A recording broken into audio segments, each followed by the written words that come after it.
पहलगाम हमले को 5 दिन बीत चुके हैं, लेकिन धरती के जन्नत में जो जख्म मिले वो आज भी हरे हैं।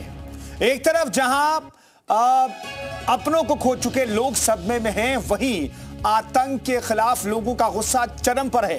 पूरा देश बस एक ही मांग कर रहा है कि इंसानियत के दुश्मनों को अंजाम तक पहुंचाओ और जल्दी पहुंचाओ।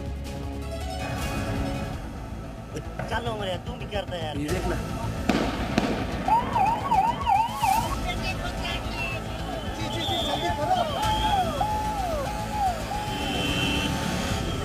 मैं कर रही हूँ कि शुभम को शहीद का दर्जा दे दो।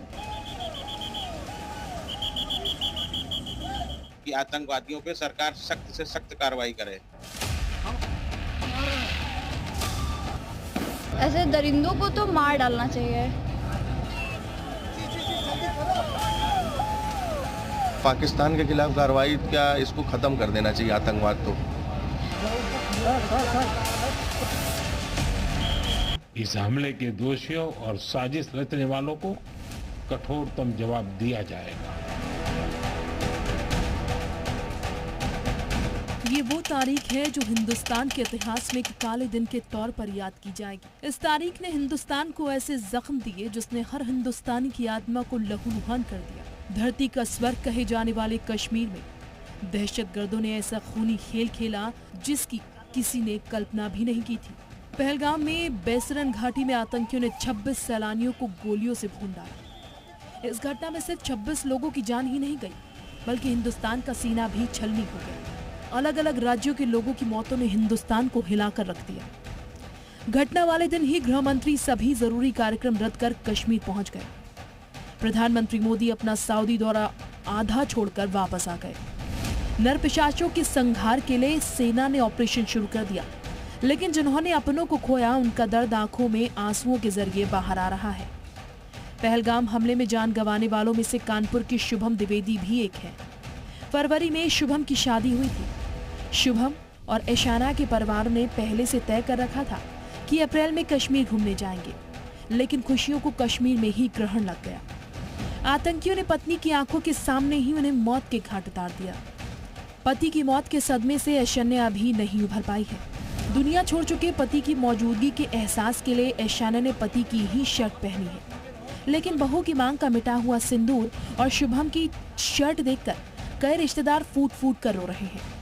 ऐशाना की एक ही मांग है कि उनके पति को शहीद का दर्जा मिले और आतंकियों का हिसाब हो। मैं प्राउडली बोलूँगी कि कहीं और गोली लगती तो शायद हम भागते। हम गेट के बहुत पास बैठे थे, हमारे को पहली गोली लगी है तो उसकी वजह से बहुत भागे हैं।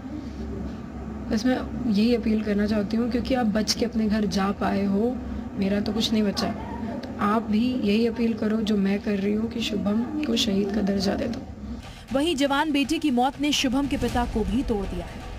परिवार के मुखिया होने के कारण संजय द्विवेदी हिम्मत रखे तो जरूर दिख रहे हैं, लेकिन जवान बेटे को खोने का दर्द उनकी आंखों से बार बार बह रहा था।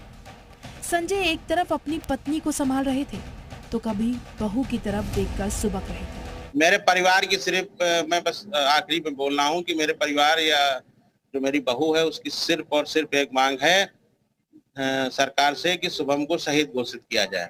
और मेरी और पूरे समाज की, पूरे देश की ये मांग है कि आतंकवादियों पे सरकार सख्त से सख्त कार्रवाई करे। पीड़ित परिवार के साथ पूरा देश खड़ा है। खुद सीएम योगी भी कानपुर में शुभम के घर पहुंचे और उन्हें ढांढस बंधाया। पहलगाम हमले में शुभम की तो जान चली गई, लेकिन जौनपुर का एक दंपति खुशनसीब था जो कि किस्मत से बच गया। जौनपुर के रहने वाले अधिवक्ता ने बताया कि उनकी पत्नी को चोट लगने की वजह से वो बेसरन घाटी में सिर्फ 600 मीटर पहले ही रुक गए थे, लेकिन हमले के बाद का जो नजारा उन्होंने देखा उसे सुनकर आपके रोंगटे खड़े हो जाएंगे। उन्होंने जी मीडिया से दहशत की दास्तां बयां की। सुनेमणि पांडे ने बताया कि पत्नी को चोट लग जाने की वजह से वो आगे नहीं गए, पास की कैंटीन में नाश्ता करने लगे। तभी घाटी में 700-800 मीटर दूर 3-4 फायर की आवाज आई। घोड़े वालों ने कहा कि गुब्बारा फूटा होगा, धुआं दिख रहा था। तभी कुछ लोग दौड़ते दौड़ते हुए बचाओ बचाओ कहते भागने लगे। घोड़े वाले दौड़ते हुए आए और नीचे चलने के लिए कहने लगे। घोड़े वालों ने हाथ का कलावा और शिखा काटने को बोला। यहीं उनकी पत्नी से सिंदूर बिंदी निकालने को कहा। लगभग पहुंचे तो हमारी पत्नी को चोट लगी, उन्होंने कहा कि आगे हमें नहीं जाना है, जिद कर ली नहीं जाना है। हमारे साथ लोग सब गए, हम हिंदी सुनने लगे। फिर हम लोग मैगी खा रहे थे, तब तक फायरिंग की आवाज़ सुनी। तो लोगों ने कहा कि अरे पटाखा वो दोबारा फटा, ऐसा कुछ नहीं है, ठिकाना करिए। लेकिन हल्ला हुआ, फिर कुछ लोग भागते हुए आए, फिर सेकेंड राउंड में 10-12 राउंड फायरिंग हुई। हिंदुस्तान के इतिहास में शायद पहला हमला है जिसमें कलमा सुनकर और खतरा देकर लोगों को मौत के घाट उतारा गया हो। 26 मौतों के बाद हिंदुस्तान गम और गुस्से में है। हिंदू हो या मुसलमान, सब एक ही मांग कर रहे हैं कि आतंकियों के पनाहगार पाकिस्तान को इस गुनाह की सजा सख्त से सख्त दी जाए। इसको देश हिंदुस्तान की लड़ाई है और ये आतंकवादियों के खिलाफ है, आतंकवादियों के, दहशतगर्दों के खिलाफ है। हमें सच्चे हिंदुस्तानी होने का सबूत देना है हमको। खोल दो पाकिस्तान की बॉर्डरें, हम अकेले काफी हैं, सारे हिंदुस्तान के लोग। आतंकियों ने भले ही इंसानियत के कत्ल से पहले मजहब देखे हों, लेकिन इस कायराना हरकत के विरोध में पूरा हिंदुस्तान एक दिखा। हर धर्म के लोगों ने आतंकिस्तान को धिक्कारा और उन्हीं की भाषा में जवाब देने की मांग की। वहीं हिंदुस्तान के प्रधान पीएम मोदी ऐलान कर चुके हैं कि आतंकियों को मिट्टी में मिलाया जाएगा। बिहार की रैली के बाद मन की बात में भी पीएम मोदी ने दो टूक कहा कि हमले के दोषियों को बख्शा नहीं जाएगा, पीड़ितों को न्याय मिलकर रहेगा। पूरा विश्व आतंकवाद के खिलाफ हमारी लड़ाई में 140 करोड़ भारतीयों के साथ खड़ा है।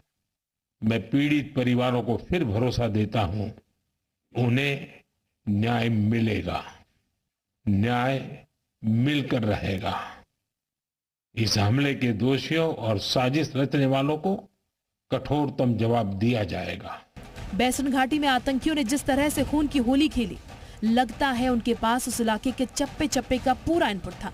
उन्हें पहले से अंदाजा था कि सुरक्षा बल उनसे कितनी दूर है, इसीलिए उन्होंने मौके का फायदा उठाकर बहुत ही बेरहमी से एक एक का धर्म पूछकर चुन चुन कर लाशें बिछा दी। अब देखना यह है कि 26 निर्दोष लोगों के गुनाह का हिसाब कब होता है। ब्यूरो रिपोर्ट, जी उत्तर प्रदेश उत्तराखंड।